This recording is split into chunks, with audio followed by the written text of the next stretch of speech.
ஓம் சாய்ராம். அனைவருக்கும் வணக்கம். இந்த பதிவில் நாம் ஜோதிந்திரா ஆத்மாராம் தார்கச் அவர்களோட வாழ்க்கையில் நடந்த ஒரு அற்புதத்தை தான் பார்க்க போகிறோம். ஒரு நாள் தார்கட் அவர்கள் பாபாவை பார்க்க போயிருக்காங்க.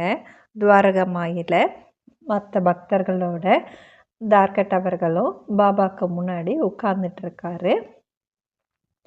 துவாரகமாயி கூட்டத்தால் ரொம்பி இருக்குது. அப்போ ஒரு அம்மா வாட்டர்மெலன் பழத்தை எடுத்துகிட்டு விற்றுட்டே வராங்க. பாபா என்ன பண்ணியிருக்காருன்னா, அந்த அம்மாவை கூப்பிட்டு கூடையில் இருந்த எல்லா வாட்டர்மெலனையும் பாபாவே வாங்கிக்கிறாரு காசு கொடுத்து. அந்த அம்மாவுக்கு ரொம்ப சந்தோஷம். உடனே பாபா என்ன பண்ணிடுறாங்க, அந்த வாட்டர்மெலனை கட் பண்ணி அங்கே இருக்கிற எல்லா பக்தர்களுக்கும் கொடுக்க சொல்கிறாங்க. அதே மாதிரியே பீஸ் பீஸாக கட் பண்ணி எல்லாருக்கும் கொடுத்துட்ருக்காங்க. எல்லாரும் சந்தோஷமாக வாங்கி சாப்பிட்றாங்க. ஆனால் ஜோதிந்திரா அவருக்கு மட்டும் பாபா அந்த தர்பூசணியோட துண்டு கொடுக்கல. அவரும் தனக்கு கிடைக்குமான்னு சொல்லி ஆர்வத்தோடு காத்துட்ருக்காரு.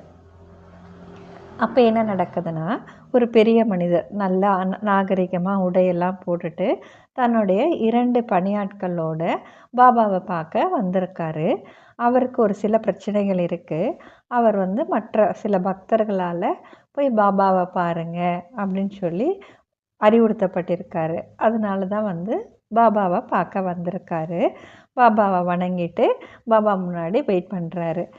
பாபா என்ன பண்ணுறாருன்னா, தான் வச்சுருந்தார் இல்லையா கொஞ்சம் வாட்டர்மெலன் துண்டுங்கள், அதில் இருக்கிற ஒரு துண்டை எடுத்து அதோட தோல் பகுதியை தனியாகவும் இனிப்பு மிக்க அந்த சதை பகுதியை தனியாகவும் 2ஆக பிரிச்சிடுறாரு. பிரிச்சுட்டு அந்த தோல் பகுதியை எடுத்து வந்திருக்கிற புதிய மனிதர்கிட்ட கொடுத்து ஏற்றுக்க சொல்கிறாரு. ஆனால் அந்த மனிதர் என்ன பண்ணுறாரு, வாங்கி சாப்பிடாம பாபா கொடுத்ததை வேண்டான்னு சொல்லிடுறாரு. சொல்லிட்டதோடு மட்டும் இல்லாமல் என்ன சொல்கிறாருன்னா, இந்த தோலை சாப்பிட்றதுக்கு நான் ஆடு மாடு கிடையாது, அதாவது தோலில் ஆடு மாடு தானே சாப்பிடும், அதனால் நான் ஆடு மாடு கிடையாது அப்படின்னு சொல்லி மறுத்துடுறாரு. உடனே பாபா என்ன பண்ணுறாரு, அந்த தோல் பகுதியை எடுத்து ஜோதிந்திரா கிட்ட கொடுத்து, நீ இதை சாப்பிடுப்பா அப்படின்றாரு. உடனே இவரும் பாபாவோட பிரசாதமாக அதை ஏற்றுக்கிட்டு சாப்பிட ஆரம்பிக்கிறாரு. ஒரு துண்டு கடித்த உடனே அவர் முகத்தில் ஒரே சந்தோஷம். அந்த வாட்டர்மெலன் அவ்வளோ ஒரு ஸ்வீட்டாக இருக்குது. அந்த தோல் பகுதி அவ்வளோ ஒரு ஸ்வீட்டாக இருக்குது. கொடுத்த எல்லா பகுதியையும் அந்த தோல் பகுதி முழுவதுமே சாப்பிட்டு முடிச்சிடுறாரு. பாபா அவரை பார்த்து கேட்குறாரு, எப்படி இருந்ததுன்னு. இவர் சொல்கிறாரு, பாபா இதுக்கு முன்னாடி நான் இப்படி ஒரு வாட்டர்மெலனை சாப்பிட்டதே கிடையாது, அவ்வளோ ஒரு ஸ்வீட்டாக இருக்குது, ரொம்ப நல்லா இருக்குது பாபா அப்படின்னு சொல்லி சந்தோஷமாக சொல்கிறாரு ஜோதிந்திரா. பாபா அப்படியா அப்படின்னு கேட்குறாரு.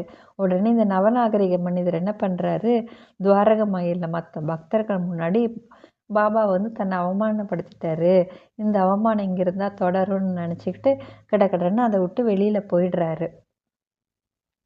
ஆனால் இதில் என்ன ஒரு விஷயம் இருக்குன்னா, இந்த வந்திருக்கிற மனிதருக்கு சர்க்கரை நோய் இருந்திருக்கு. இந்த சர்க்கரை நோயை குணப்படுத்துறதுக்கு ஒரு மருந்தாக தான் பாபா அந்த தோல் பகுதியை அவர்கிட்ட கொடுத்துருக்காரு.